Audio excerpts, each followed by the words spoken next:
All right, I want to welcome everybody back on our Wednesday night conversations with Cougars. We do this each Wednesday night. We have people who have been part of our Northview Cougars program throughout the years, whether you were a player in the band, a trainer, a coach, or a stadium announcer. And that's we've got Mike too with us, who did that for many, many years for the Cougars. How are you doing tonight, Mike? And welcome to the show.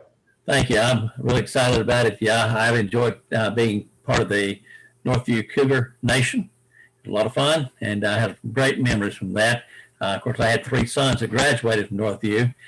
Even though my wife and I both graduated from Dothan High, people said, "Y'all got a weird combination there. Where do you sit?" I sit in the booth, so I don't have to worry about that anymore. That's right. That's right. Now, what years were you calling the Northview games? I call it 14 years prior to the last season. So, all right. So that would have been the last season would have been about 2018. 18. So we'll go from about 2005 or so to like that. 2018. Yeah. And I want to look up something as we're talking, but who did you precede, or who preceded you is the way I should say it? Ted Hall. And Ted had done the games for decades. Forever, that's right. In fact, him and I were having a conversation one day. I was a student in his class, and we were talking. He said, "I'd have never believed that you'd be doing the announcing, because I was one of the kids that if you called them to do a book report in an English class, you might as well go ahead and call the paramedics, because I was going to pass out. I was scared to death." And so I went off to college, and then got into a different career, got on television, and learned a lot, and came back to Dothan, and they said, "That's a big change." That is a big change. And I want to pause you on that thought for just a second.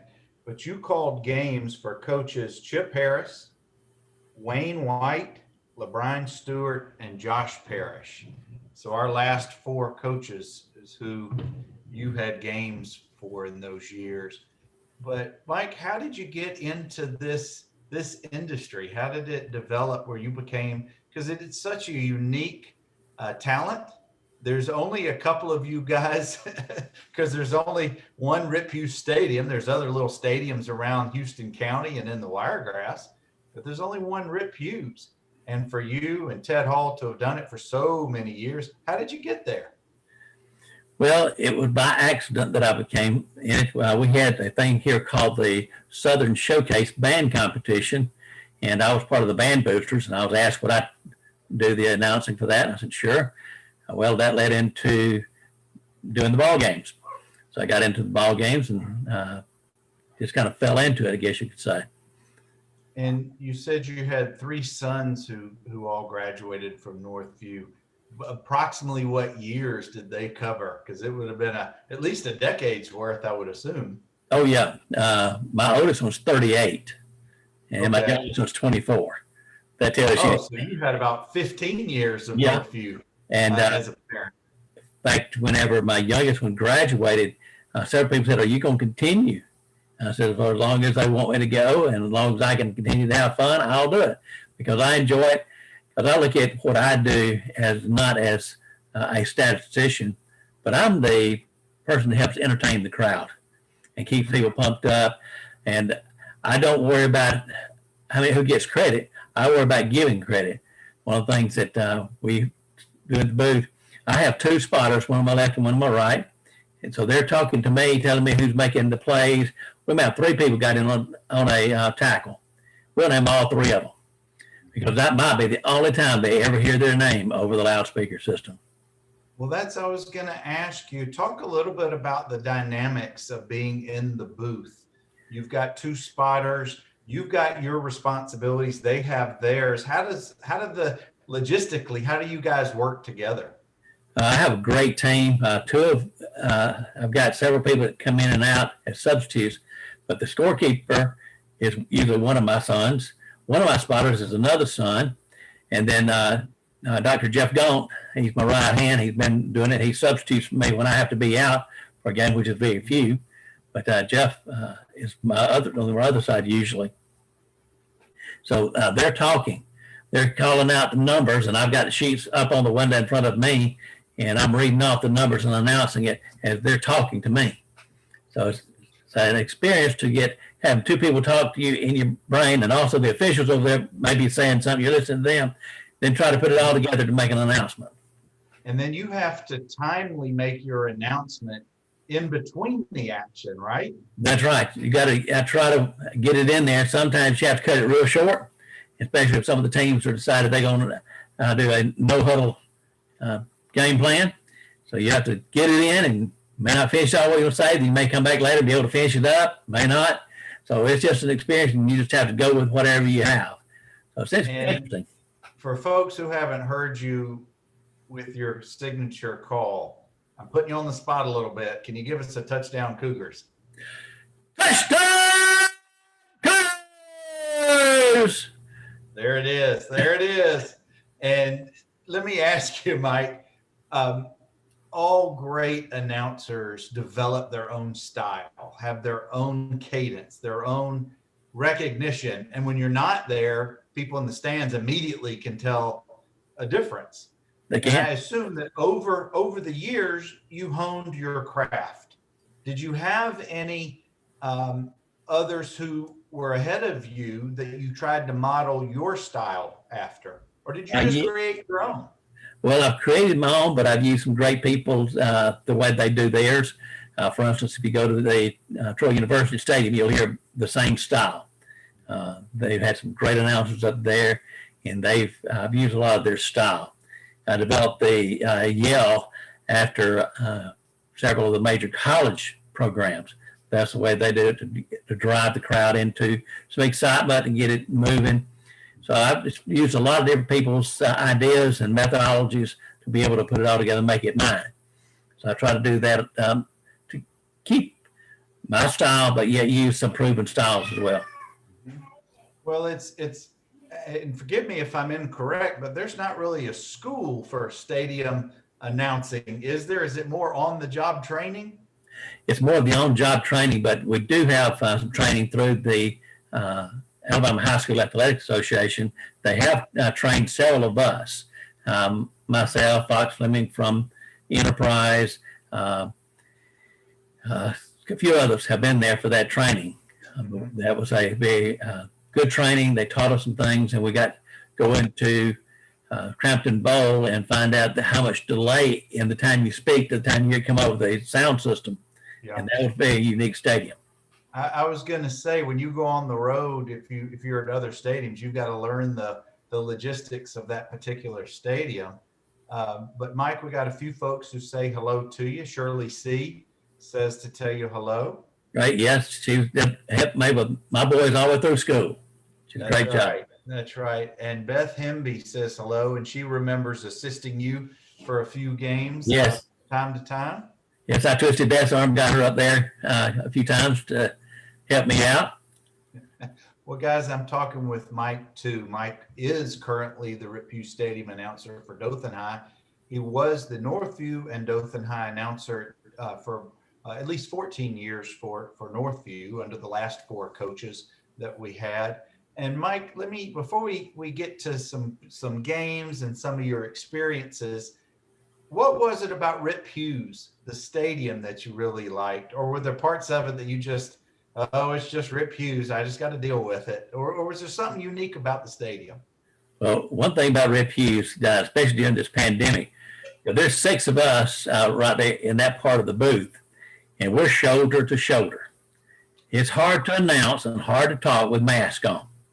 Mm-hmm. So we just had to believe in each other, trust each other, and get in there and go with it when we're able to have the games last year. And that makes it real tough. But one of the worst things we have at Rip Hewes, I can't see the band from where I'm sitting. I have to stand up and look down to see what the drum major's doing. Can't hear them very well is up there in the booth as well. So it makes it really, really tough to be able to know what's going on and try to not be talking over the top of the band and knowing when the cheerleaders are doing things and that. I have to stand up and look down around the awning.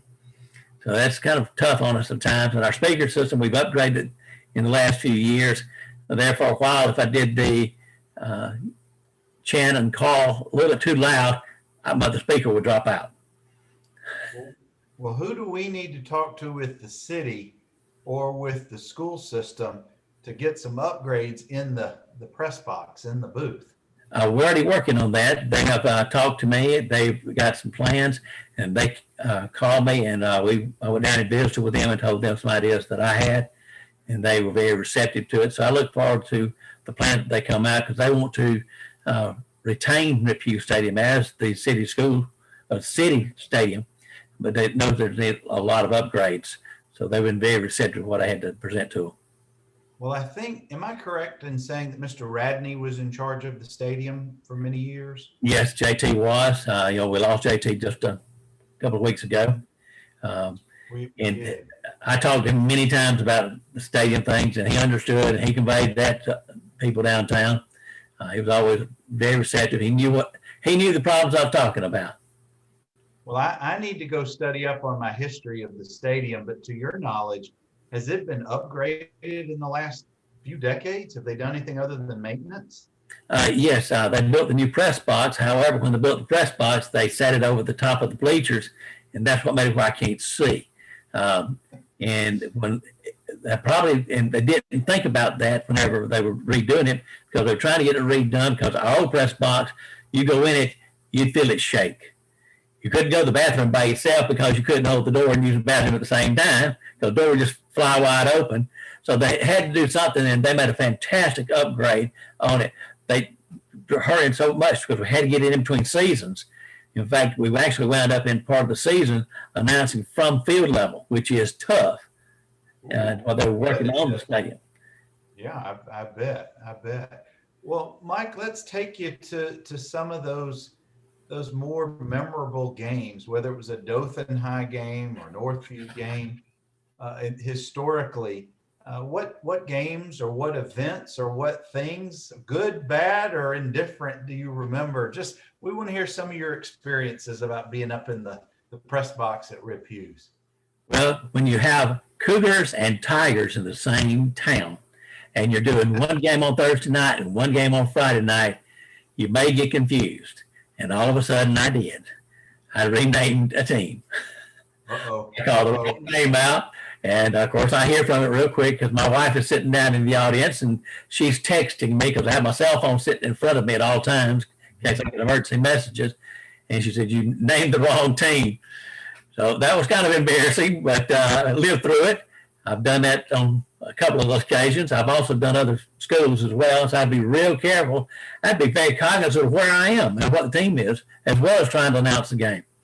So it's been interesting at times. Well, it happens to the best of folks, you know. It's I know you didn't mean anything by it. It's just an honest mistake. It was. And of course, I get to travel. I'm also the band announcer. I announce the school band halftime show. So I get to go in a lot of different stadiums. And I've been there whenever one stadium announcer was a very soft-spoken gentleman. So when he talked, the sound was real low. Then when I came in, the noise was a lot greater, and I took out probably the back section of bleachers. So the sound system felt it really strong that night, and somebody kept running there trying to turn it down. By then, it's just too late. So it's been some great times there. We've had some times in our press box where it's been scary. There's certain decorum you need to maintain in a press box, because my microphone is open a lot of the time. And so some of the coaches get a little too excited, and I have to calm them down. Say, look, my microphone's live, and a lot of things you say can go out of this PA system, and I'll be held responsible. So I have to coach them. I had coach one night from a visiting team using from some profanity. So I coached him, and he did not appreciate that in any shape, form, or fashion. Told me I didn't have the authority, which I did, to correct him. And I asked him to calm down, and then he got a little belligerent, and the official sitting in the booth radios down, because now, of course, the officials have headsets. They notified the white hat on the field. The white hat stopped the game, notified the head coach, who notified the police, and all of a sudden, there's police running to the press box from everywhere. They're responding, and that's one thing at our stadium. our police department responds. When they're needed, they respond. And they came up there and escorted the gentleman out. He did not go peacefully. They finally got him out. So I was real proud of them and proud of the officials, how they handled it. They took care of it. They filed a complaint against them at the state level. And you just never know what's going to happen in there, but you've got to maintain the decorum. I tell them, what kind of example are we going to be to these kids out on the field? Mm-hmm. If they hear something come across the speaker system, including the music or anything else that is not top quality, then we're held responsible and it could be a problem. Because in the state, you can be removed from the press box if you do things. And I was at a game at another stadium, and the announcer, young guy, good kid, kind of up there, he was describing the plays as they were forming on the field, which is a no-no. If we hadn't been beating the daylights out of that team, I probably would have gone further. But I coached him at halftime when I was over to announce the band, and he went through about the third quarter and did it. He got the fourth quarter. He got back into his old mode. But it's almost like he was doing color commentary for. That's right. He was acting like he was a radio announcer. Yeah. So that got interesting, and we made it through it, and we were very fortunate at that time. Didn't have to do anything to them. So let me ask you about weather. You ever have any scary situations where weather came in and you're up in that perch? Yes, we watch the weather. One of the spotters and the officials up in the booth are, if we have some weather coming in, is monitoring as well as officials on the field. If we see something, we'll tell the other officials there in the booth so they can radio down. Sometimes we can see stuff before they see it on the radars that we have up in the booth. We have had storms come in. We've had to evacuate people under the bleachers or to the vehicles. Of course, in Rip Hewes Stadium, if you're under the bleachers, you're probably going to still get wet because it does still leak. Yeah. So most people went out to their cars, and then we had somebody had about an hour delay, and people came back in. We finished up the game. Just one, and of course we've had where it's been real cold. Of course, where I'm sitting, it's very comfortable. But people are bundled up. And you look down there to people, you can't see people, all you see is blankets. Yeah. So it's been interesting times with some of the weather that comes through. And, of course, lightning will postpone a game or delay a game for quite a period of time. Sure. What about the four coaches who at Northview, those years you were there? Any communications, any reason for contact with any of those coaches about game day, logistics of any sort? But they all have their individual style and things they want to do. That's what I'm looking for. Thank you. Tell us a little bit about that. Some of them have, in fact, every coach that I've had, they've been very complimentary and everything to me. They basically said, you've been doing it, you know what to do, don't let us get caught with a delay. We've never gotten penalty for a delay of game. We start our opening ceremonies, we get it in, and we're clear. We're on there. So very seldom the coaches ever even come to the booth because they're busy. They will contact me. They'll text me or call me on the phone and say, "Hey, can you do this? Can you make the announcements this way?" And I've never had a problem with coaches. They've been very courteous. One of the things that fans may not know, or they may know, is the home team has certain responsibilities once the officials take jurisdiction of the field and the game. Can you kind of elaborate a little bit about that? We have the responsibility to begin with of all the opening ceremonies, and those have to be completed and everybody off the field at 7 o'clock. If the game starts at 7, you've got to have that field cleared at 7 o'clock. Ready to play ball. If that doesn't happen, what can be a consequence? The home team can get a technical penalty, and they be applied on the first play of the home team's possession. So it gets one thing we always do. Of course, we go through the procedure. God, country, school. So we go through that process and. We have people coming to the booth to do the prayer and that kind of thing, and just lining it all up so that we don't get a delay. in it, because that's going to be very serious, and it could set the tone for the entire game. Mhm. If you start off the game with a penalty, that's just something we don't want to happen. So I work very hard to keep that from it. We have had where people didn't show up to do the invocation, and we get one of the other students that's up there in the booth that is always willing to jump in there and do it. So, or even some of the adults, because we're all volunteers. We're not paid.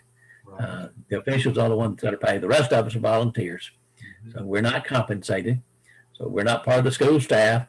We're part of the kids up there. We're there to we have a good time and enjoy working with these kids. And my biggest goal is not to let anything happen that would make these kids feel bad that night, as far as something because of something I did. Now, Well, you know, one thing that happens sometimes is the kid's name is a little bit questionable in the way to pronounce it. Oh. Because some of the names is like, what happened? How did you get this name? Where did this come from? and you don't get the phonetic spellings or pronunciations, do you? I know. In fact, one night, one of the visiting teams, this name, none of us in the booth could figure this out. And we finally got the coach from the visiting team came in and said, well, how do you pronounce this name? He says, I don't know. We just call him Bubba. Oh my! So, Oh, all night, that's all he was Bubba. uh-huh. Because we couldn't pronounce his name. And of course, the way the name looks and the way it's pronounced may not be the same. Yeah. So we try to find out if somebody will come up there and give us something, but we can't wait till the last minute. Sometimes coaches walk in and hand us the roster, and we got 3 minutes left before game time. Well, Mike, you're so busy with all your responsibilities during the game, and this may sound weird, but even though you're following the game as close as anybody in that stadium, you can't really relax to enjoy what you're watching because you're working. Is that a fair statement? That's a very fair statement. I may not know what's going on at all, but I'm trying to gain numbers and who those numbers belong to, and what did they do, and how did they do, how many yards did they gain, what marker they're on, those kind of things. I'm not all technical stuff together to announce it. You're kind of in your zone and kind of, I don't want to call it tunnel vision, but I know you've got spotters, but maybe for like 3 minutes at halftime, you can let it all out and take it in and then get geared up for the second half of the game. Well, possibly. About the only time I would get is if the visiting team has a band and they're on the field. Because if our band's on the field and doing a prolonged show, I'm in the booth the entire time. Oh, that's right. That's right. But usually, if we don't have a visiting team, then I've got a minute there to relax. If I have a visiting team, then I can get up out of my chair, give them the microphone. I can walk off and just breathe for a minute, go to the bathroom, get something to drink. But that's about the only time I have a break until the end of the game. And at the end of the game, we get out and head on. Well, Mike, let me jog your memory a little bit about the biggest crowds that you may remember or the more memorable games or outcomes. Because for example, and I think this may have preceded you, this may have been during Ted's time period, but there was a 5 overtime Northview Dothan game. And I think that may have preceded you by a few years. But those games can be so intense for the participants and in the stands. I can only imagine what you're doing up in the booth. We've had to go into triple overtimes in my tenure, and we were sitting there and watching because it's getting late. It's getting late. So we're talking, what's happened, what's going on, trying to, maintain our decorum because of course we want our team to win, but we've got to maintain a neutral decorum. Yeah. So I have to make sure the microphone's off because we do get into it pretty strong. We've got to do this, got to do that, and hopefully our team comes out. Now on Saturdays, do you just take a day off and veg out, or do you have other professional responsibilities calling games somewhere else? I have had Saturday games and band competitions and things like that to go to. I enjoy them. We get to go to some great stadiums. The neatest stadium is the Hoover Stadium. Beautiful stadium there, but they won't let you on the microphone. Now, are you talking about on campus, or this is at the Hoover Met? The Hoover Met. Oh, yeah. That's a very nice stadium, and they're not too much on letting somebody else in their press box. Very territorial, I take it. Yeah, some stadiums would give you welcome arms. One of the ones that most remember me is Charles Henderson. They play in the Troy University Stadium. Sure, sure. And their announcer has always been very strong in maintaining his press box. Mm-hmm. He's pretty strong on that. So my first time to go in there, I thought, he may not let me have that microphone. But I walked in, and he did remember me from my Troy University days, because I was the director of continuing ed at Troy University for a period of time. But prior to that, I was the SGA president for Troy University Dothan, and I had been the person who participated in the coronation of the chancellor of the university, Jack Hawkins. I was the student representative to do the charge from students from all over the world. So I was very involved with Troy. So when I walked in, I figured, I'm going to have to sit this one out. But I walked in, he had heard me, and he knew that I did a lot of the same methodologies that they used at Troy. So he very graciously gave me his microphone, which was an excitement for me, given a person that had a great experience and had maintained great decorums in his stadium. To him, let me use his microphone. Well, clearly your reputation and your credibility were enough for that. But I have to ask you, much like a baseball pitcher or a field goal kicker, they may be, or a dancer in their legs, have special insurance on those body parts. Is your throat specially insured? No, it's what you get, what you get.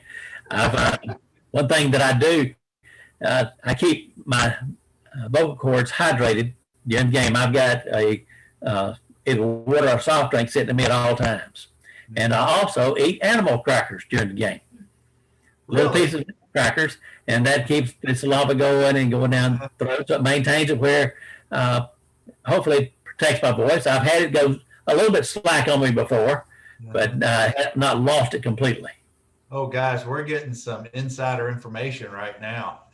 Some of Mike's key ingredients are animal crackers. That's awesome. That's awesome to hear. Well, Mike, what of all the years that you've been doing announcing, whether it's in a stadium for football, or it's indoors for basketball, or it's a pageant or a band competition, whatever it may be, do you have a preference? Does one bring you more joy than the other? Does one give you more heartache than the other? Do you have preferences? No, I really don't. I enjoy all of them, because my whole goal in what I do is to help kids feel good about what they're doing and get some type of credit to the kids. Because a lot of times this may be the only opportunity these kids get for some type of recognition or participation. So I do it for them. I'll just give an example, and Beth Hemby can back this up. We just did the Azalea Dogwood Festival pageant a few weeks ago, and we tried something different. I escorted all the young ladies. I've been doing the master of ceremony duties, but we changed it up, and I escorted every one of the ladies onto the stage to begin their presentation. So thank goodness for mask, because I could talk to these young ladies as I took them up onto the stage and encourage them.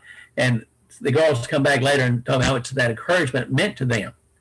And that's what it does. I've had a lot of the players, the band members, they know when I'm not in the booth, because I'm going to try my best to encourage them and to get motivation, have fun. And so I really enjoy all of them. Now, the only time I don't enjoy it is when we see parents that are getting unruly and are treating it like a professional game. That's the only time I don't enjoy, whether it be basketball, football, baseball. I've done it all. And it's such a critical time in a young athlete, a young person's life, to hear such positive reinforcement in such a public setting. That is such a great thing that you're doing. But what about situations that turn ugly? What if there's a fight on the field or something takes place in the stands? How do you, as the announcer, what if anything do you do, or can you do? Well, if we see something going, and because like I said, I cannot see the home side, so there's people to take care of it. But if I can see the visitor side, if I see something going on there, I can notify the officials, but I also have the point of contact with the police department on my phone.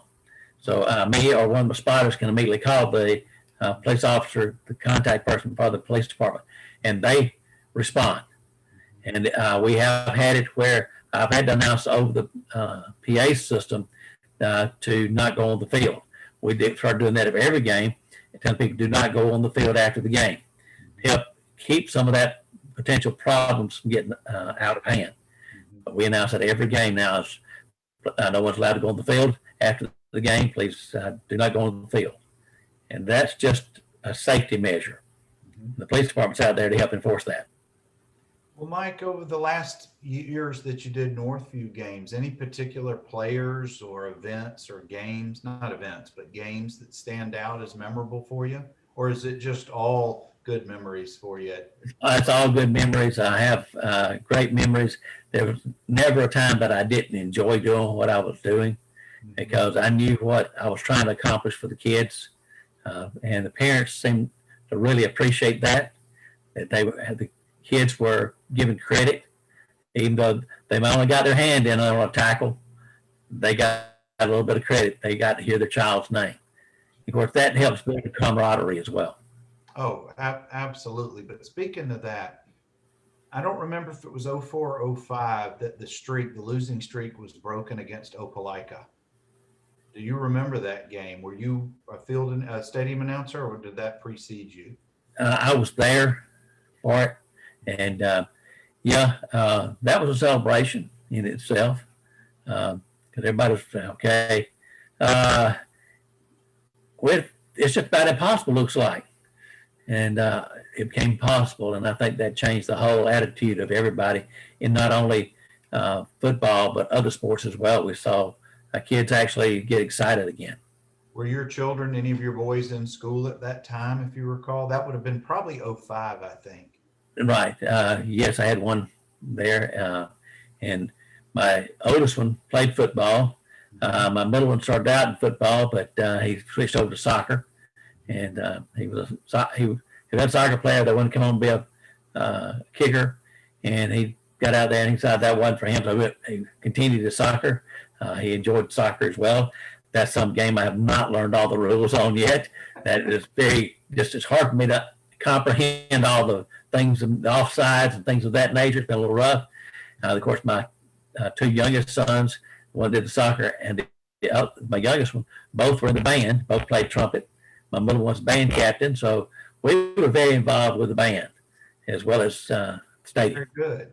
So there's no chance anytime soon you'll be calling stadium games for soccer is what you're saying. Not yet. I don't think so because I don't know I'm lost. I'm just lost. I do baseball, basketball, football, softball, but soccer, I'm just rusty. Well, Mike, we're getting close to the end of our conversation, and I sure appreciate you sharing your experiences with us and give us an inside look on what it's like to be up in that press box, calling the games. And with the conclusion of the Northview program, and now it's the Dothan High Wolves, and I know you called their games at Rip Hewes, I don't know how to properly ask this. For that first season, which was, I think, 2019, when it was the kids who were still at Northview, folded into the Dothan High, and you had a mixture of kids in the band and the cheerleading and in the team. Could you sense any change in the stadium or the atmosphere, or was there any change, or did it just feel differently, or maybe it was the same? The only problems I saw were parents. The kids did great. They blended together. They talked together. They worked together. They were all, you'd have never thought there'd been two schools merged together there. I was real proud of our kids. They were just had no problems with it at all. In fact, they were helping each other. So that was really good because it could have been a real bad situation. And it did. It never emerged. The worst was the parents not understanding that it's about the kids, not about anything else. It's about the kids. Yeah, it's a lot of parents, me included to a certain extent, who went to Northview and just sad the way things concluded, and we're not really here to bash those things, but I understand. I'm glad to hear what you're what your experience was about the kids just came together, because I haven't heard any of the student athletes complain, or tell me at least, that they had problems with it. And now we've got Dothan High Wolves, and you call their games. But if you yelled in that first year, did you ever yell Cougars accidentally instead of Wolves? Real close. I had to catch myself just as I got rid of the touchdown. I had to catch myself to say Wolves. So it was, I got close. But, when they merged the schools, people said, there's going to be problems and all. And I was just excited that it didn't happen, because I don't know if you can realize it or not, but we have the same amount of kids in the 10th through 12th grade today as when they split the schools in '78. We got just about the exact same number. Yeah. So, we never achieved, because, they split the schools with anticipation we were going to get more Michelins and Sonys and those kind of things, and that didn't happen. Things changed. The logistics of manufacturing all changed. So we didn't have that insurgence of students. And of course, then you had private schools that popped up and things like that. So we really hadn't had that many more people to come into the school system to field some real strong contender for championships and that kind of thing. Yeah. And we didn't have a chance to have, the 9th grade, 10th grade, 11th grade teams and build up and train our guys in sportsmanship. And then, because they all had to just play. We had every one of them. So now we can have the different teams, and they can develop at a better speed that really makes them a better player and a better person. Well, now that we're headed into this fall, I think will be the third school term. Hopefully it'll be in person, and there'll be some sense of some normalcy going into the school term, and with football and all sports, that maybe they can keep building on the Dothan High program and put them in the playoffs in the years to come. But Mike, I want to thank you for spending some time with us tonight. This was a real treat for me. Well, I appreciate the opportunity. It's a lot of fun for me. I enjoy talking about the teams and the fun we get to have, because it is fun. If it ever stops being fun, then I won't be doing it. Well, it does not, even though you and I have just met, it certainly doesn't sound like you're anywhere close to not having fun. And the fact that you encourage and build up these kids and helping with their self-esteem is just awesome. And you should be, if you haven't been recognized, please know I'm recognizing you right here in this public forum for what you do. So thank you. Thank you. I appreciate that. Yeah, I don't do it for recognition. I do it just for these kids, because the kids get a bad rap, all the time, and they're not. Those kids are not bad kids. The few bad ones make them all look good. As the old saying, one bad apple spoils a whole bunch. Well, yep. We don't have that. We got a bunch of kids that overcome. Yeah, and a lot of those kids, they're just trying to make a name for themselves, and you're helping them to make those names. So thank you, Mike, and thank you to everybody who stuck it out and were here with us tonight for another Conversations with Cougars, as we do each Wednesday night at 7:00 Central. We try to bring you folks who have in some way impacted or been part of the Northview football program all these years, and I'm loving these conversations. We're going to keep doing them, and you guys, before we get out of here, I want to continue to encourage you guys that it doesn't matter what city you live in now. If you have a business that you want to promote, please go into the feed and put your business card, or whatever, however you want to promote it. A little video, it doesn't matter. If you've got internships that you want to provide, if you've got summer jobs for some of the kids, whatever it is, please promote it in the feed here so we can get the word out. Many have, about a dozen companies, folks have so far, and I encourage you to keep doing that. But you guys have a good night. Thank you, Mike, again, and you all be safe. Thank you. Good night.